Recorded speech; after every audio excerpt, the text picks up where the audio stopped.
today, before our main speaker, I want to introduce you to somebody who's been a good friend of ours. He's here from Roanoke, Virginia. I guess you still live in Roanoke. John Brownlee. He was appointed by George W. Bush in 2001 as the U.S. Attorney for the Western District of Virginia. He served in this capacity for 7 years as the top federal law enforcement official for the 2.2 million citizens in Virginia's 52 western counties. Last spring, Brownlee resigned his position as U.S. Attorney to make a 2009 bid for the Attorney General position in Virginia. Brownlee, as a U.S. Attorney, is best known for a May 2007 decision against drug manufacturer OxyContin. After a 5-year investigation, Mr. Brownlee and Virginia Attorney General Bob McDonnell convicted the maker of the pain medication OxyContin of intentionally misbranding their highly addictive and dangerous drug.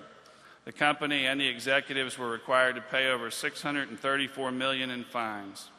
The criminal fine was one of the largest financial penalties ever imposed on a drug company. This is just one example of how John became known as one of Virginia's leading crime fighters. He earned his reputation as a tough prosecutor bent upon keeping Virginia communities safe. Brownlee probably gained some of these values from being the son of a career public school teacher and a decorated Army officer and Vietnam veteran. He's a graduate of Washington Lee University and the College of William and Mary School of Law. Brownlee previously served as Assistant U.S. Attorney for the District of Columbia, and he has taught trial advocacy at the UVA School of Law. Brownlee spent over 20 years serving our nation in the U.S. Army. He's married to the former Leanne Necessary. They have 2 daughters. Please welcome John Brownlee.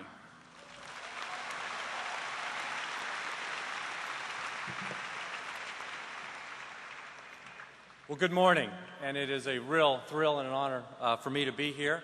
I am most grateful for that kind introduction, sir, and I want to thank you so very much.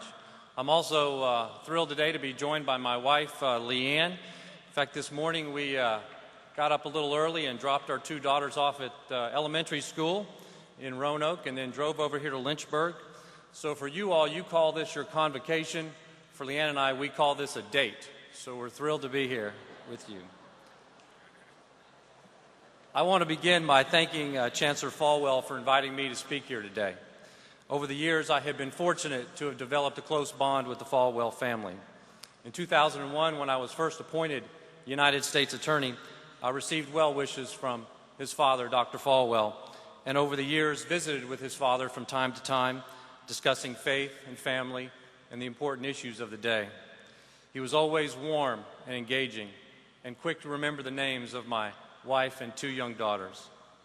In 2006, our family faced a great tragedy with the death of my wife's younger sister. And just days after her death, we received a beautiful plant and note of condolences from Dr. and Mrs. Falwell and from Jerry and his wife as well. And so our family will always be grateful to the Falwell family for their kindness, and it goes without saying that Dr. Falwell is still deeply missed by all of us. I am most grateful for this opportunity to address you here today and to provide you some background on my life and my aspirations for the great Commonwealth of Virginia. In coming to Liberty University, one is readily awed by the sense of mission that exists here.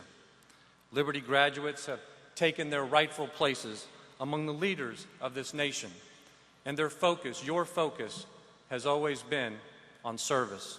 Service to God, service to state and country, and service to family.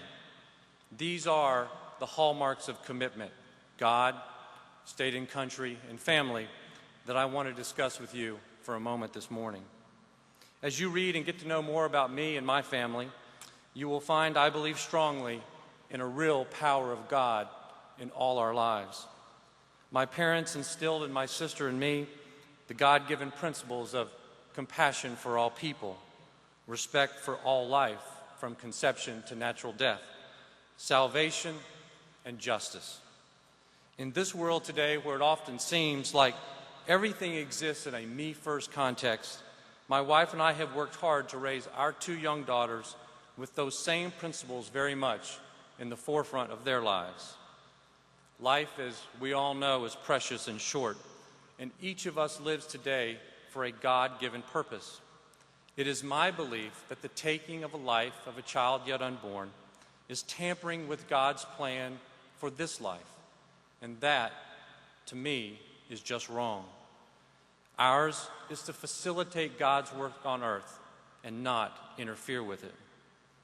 Salvation is that understanding that we have all failed at meeting God's expectations, and only by His grace are we given the opportunity for salvation.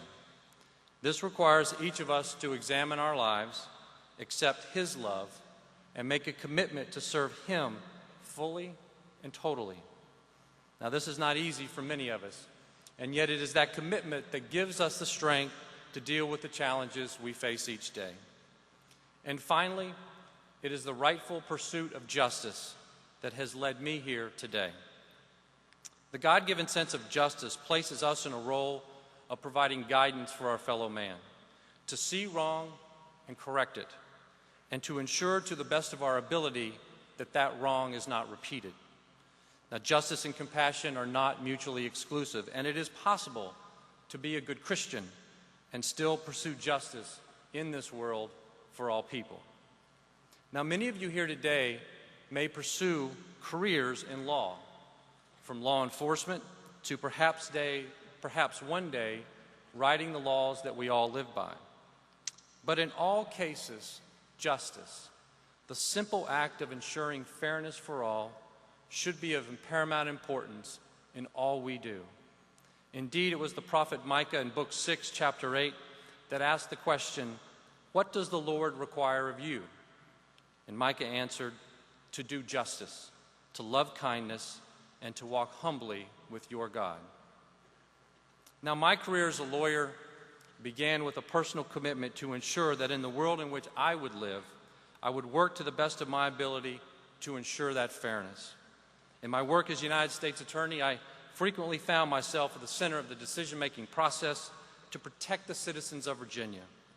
Some of these diverse cases included issues related to the illegal sale of narcotics, violent crime, the fraudulent marketing of the powerful and dangerous drug OxyContin, and a host of other crimes against our state and nation.